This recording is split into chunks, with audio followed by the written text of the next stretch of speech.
What's up, YouTube? Welcome to Back in Bama. Back in Bama with Corey. All about Bama football, just for the real lifelong fans, just like you. What's up, guys? Hey, I'm not going to take up too much of your time as usual, but Alabama made the top 5 losers list for the transfer portal. Do you believe it? Well, follow along with me via Bama Hammer. Alabama Crimson Tide and Tennessee named in top 5 transfer portal losers. Pinning a loser label on the Alabama Crimson Tide is outrageous, especially if it comes from Alabama not throwing crazy dollars at players.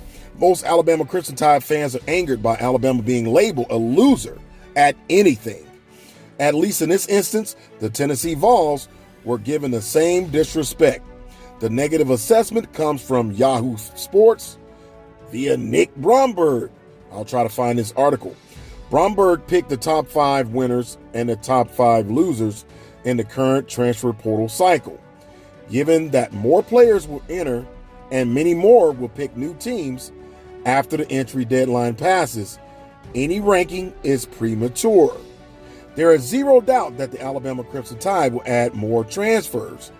2 likely starters will be preferred at offensive tackle and at the bandit position. The Crimson Tide needs at least 2 more wide receivers for depth. A plus would be an additional offensive lineman to provide more depth. They need more depth at offensive linemen. They need some strength at the offensive line. Alabama can't do nothing offensively without an offensive line going into 2020-26 season. That's me, guys. That's Corey talking, not the article. Now it says that plenty of inexperienced talent returns at inside linebacker. Key word, inexperienced. But another veteran addition would be valuable. They need a lot more vets on the defense, if you ask me. There is some good on defensively. I'm not going to go too hard about the defense right now. Given the roster needs, the Crimson Tide should continue to rise in team transfer ranking. No matter the source, transfer rankings are somewhat suspect since, by design, they measure known roster losses but cannot project the production of a transfer playing in a new system with new coaches and teammates. Teams like Alabama and Georgia don't have Portal King head coaches, whatever the hell that is. And it says that Alabama will likely set a team record this cycle for portal additions. In the 2024 cycle, the Crimson Tide added 14 transfers. The total for 2022, 2023, 2024, and 2025 transfer classes is 35. Many other teams match or surpass that number in one cycle. Currently, Kalen DeBoer has added 13 transfers. One is a preferred walk-on and is not included in portal rankings. The Crimson Tide is ranked number 57. So in 2022, Alabama added 5 transfers and earned a number 12 transfer ranking. In the 3 completed cycles since 2022, the Crimson Tide was ranked number 66, number 55, and number 61. This cycle, Alabama will likely finish in the top 50, with minimal chances of being ranked much higher. For comparison, the Georgia Bulldogs are currently ranked at 46. Now, it says that Alabama Crimson Tide shuns big bad transfer portal profile.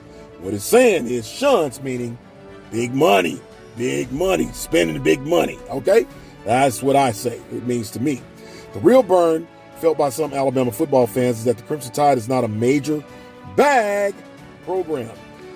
It is believed that was the reason Cam Coleman went elsewhere and why transfer offensive tackle Jordan Seaton may get $3.5 million or more, but it will not be from Alabama. As Clint Lamb explains, unless there is a major influx of cash and a major change in roster building philosophy, Alabama does not want to be known as a big bag program.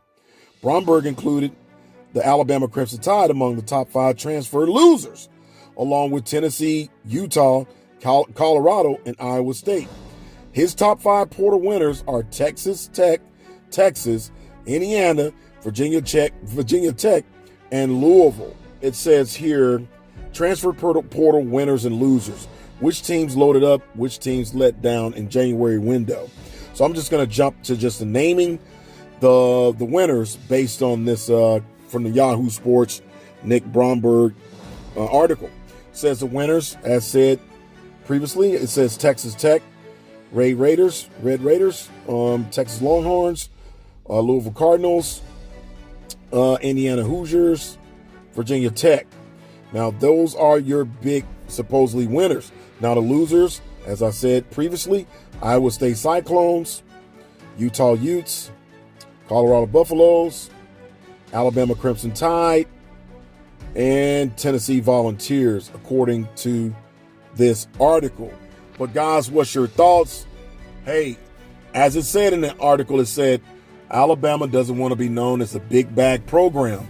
But by not spending money, what we call real money, will Alabama be able to ride on its reputation and its history as the brand and the Bama standard, and the program really doesn't seem to be garnering much attention under this new regime. I mean, under Coach Kalen DeBoer and staff, who right now doesn't seem to be grabbing a lot of attention. Now, the recruits are going to come in. That recruiting class out of high school players that want to play at Alabama and were recruited, by Kalen DeBoer and staff, those guys are coming. But are there going to be a number of incoming freshmen that are ready to play like now? I mean, in the fall, it's probably unlikely. A couple maybe hit the field here and there, but you need veteran players that are easily coached and know they can get in the game and make an impact immediately. I know you guys feel the same way. Hey guys, hit that subscribe button. But if you're a real Alabama fan like me, right? You understand that you've seen what it takes to win and what it takes to be a championship team. We've seen that as fans. Okay, we know what it looks like. Of course, the board has done some things prior to getting to Alabama, but outside of a playoff win against a weak-ass Oklahoma team, he really hasn't proven anything yet, and he's on the clock. As I've said in many videos already, Kalen DeBoer's on the clock. It's either going to be redemption in 2026 or the door for DeBoer. I just do not think, if nothing starts to point in the right direction. I mean, okay, it's going in the right direction somewhat. But, I mean, some of the things that has happened in the previous season cannot be repeated, can't be duplicated. We don't want to see any more nightmarish, L's going forward in 2026. But guys, you leave a comment. As I always say, remember, back in Bama with Corey, all about Bama football for real lifelong fans just like you. Guys, until the next time. Subscribe to Back in Bama with Corey, all about Bama football. Turn on all notifications and hit that like button.